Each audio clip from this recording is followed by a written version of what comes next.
So eto na naman, 2026 na, syempre bagong taon, bagong simula na naman.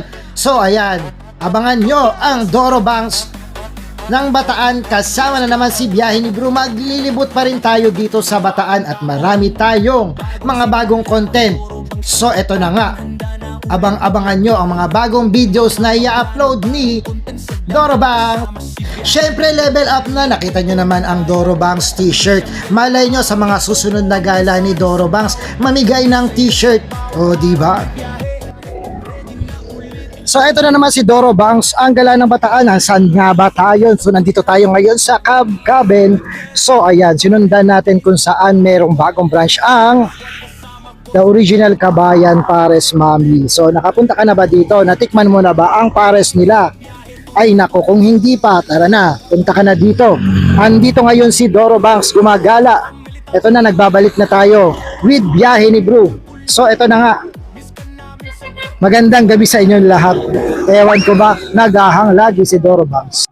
So bukod sa pares, meron ding mami at merong anli. At ano pa nga ba ang pwede nyong kainin dito? Gusto nyong malaman, pumunta na kayo dito. Kung malapit kayo dito at kung taga Maribeles kayo, dito lang yan sa Cabcaben. Malapit sa Maribeles, Cabcaben National High School. Tama ba? Or Maribeles National High School, Cabcaben branch. Harap lang siya ng Palawag.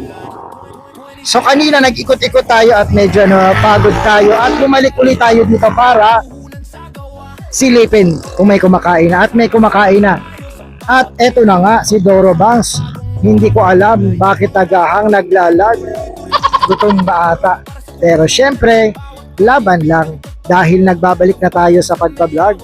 Kasama natin si Biyahe ni Bru. Abangan nyo ang mga pasabog at mga bagong content namin ni Biyahe ni Bru. And this is again, Doro Banks, ang gala ng Bataan. Kung hindi mo pa kilala, ay eto na nga ang pambansang charat ng Bataan.